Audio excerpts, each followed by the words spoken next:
This one is the McStay family murder. In 2010, Joseph McStay and his wife, Summer, lived in Fallbrook, California, with their sons Gianni, who was 4 years old, and Joseph Jr., who was 3 years old. Joseph owned a company that built decorative fountains, and Summer was a licensed real estate agent. On February 4th, 2010, at 7:47 p.m., a neighbor's surveillance system captured the bottom of a vehicle thought at the time to be the McStay's family 1996 Isuzu Trooper. In the recording, the vehicle's occupants couldn't be seen. At 8:28 p.m., a call was made from the Joseph McStay's phone to his business associate Chase Merritt, which went to voicemail. Joseph's phone pinged to a tower in Fallbrook. Over the next several days, family relatives of the McStays tried to contact them, but were unsuccessful. On February 13th, Joseph's brother, Michael, traveled to the McStays' residence,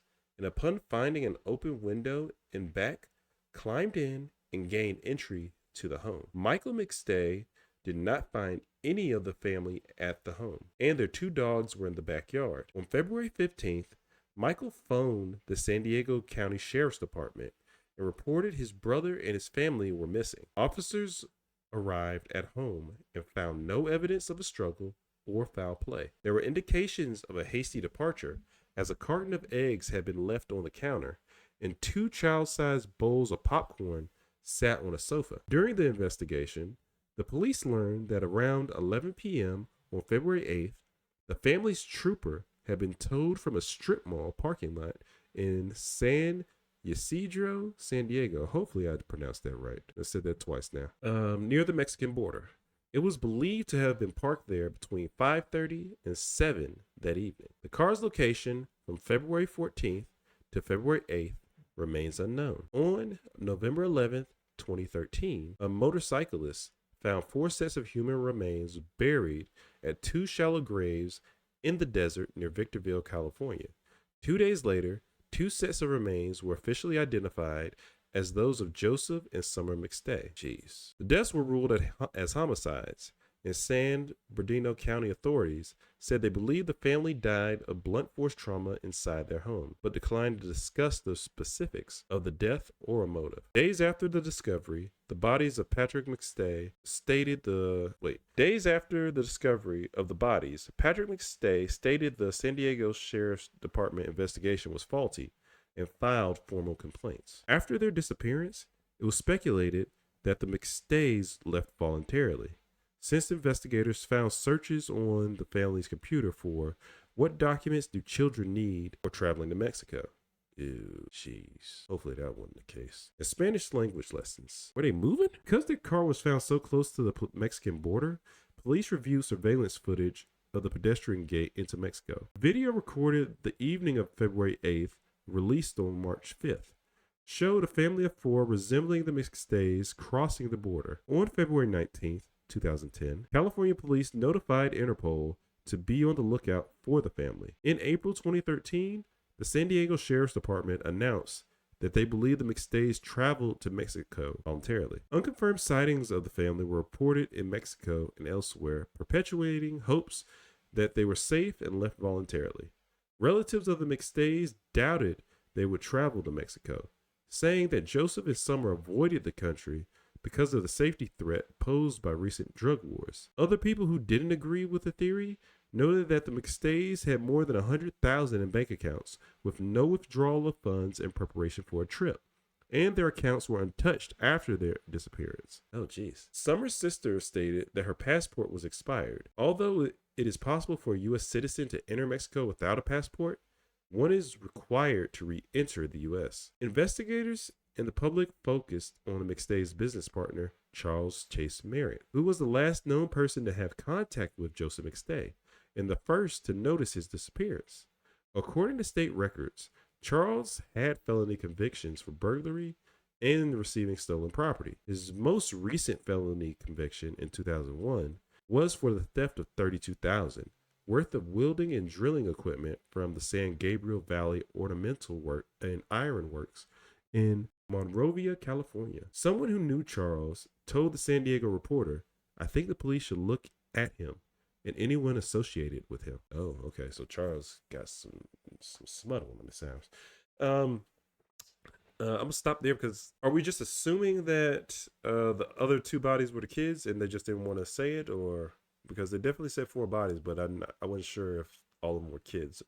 If all it was just the whole McStay family, I was not aware. In 2013, Charles acknowledged he had spent more than an hour with Joseph the day that the McStays went missing. Charles, who reportedly was the last person Joseph called from his phone, also said that he had passed a polygraph test and did not know anything that could help solve the mystery of the family's disappearance. In 2014, Charles said that he might write a book about the family, alleging that Summer had anger issues and that Joseph had been ill for some time with a mysterious ailment. Joseph's family confirmed that he had an unexplained illness and Summer was possessive of her husband, but they called Charles' suggestion that she was responsible for his illness unfounded.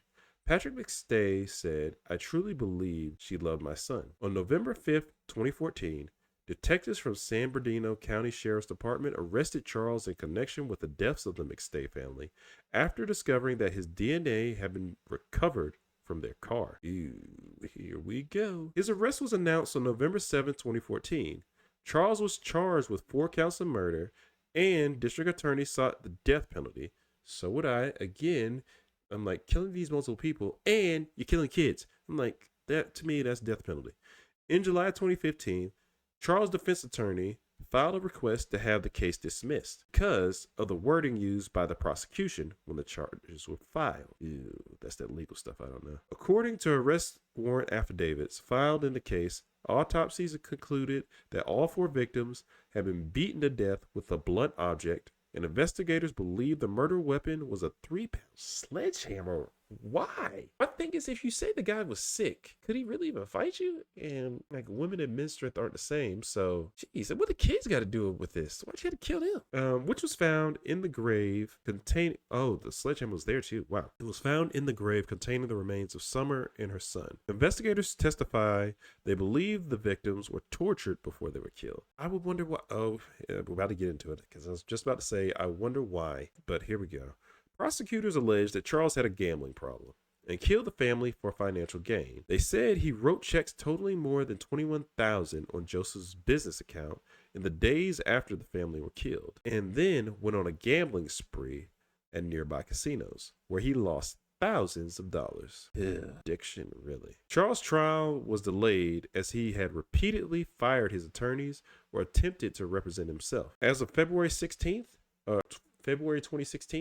he had gone through 5 attorneys. In January 2018, a trial-setting conference was scheduled for February 23rd. Charles' attorney filed a motion in the San Bernardino Superior Court on April 7, 2018, arguing that Joseph's business and accounting records were hearsay evidence and therefore inadmissible. On May 4th, the case was scheduled to go to trial in July 2018.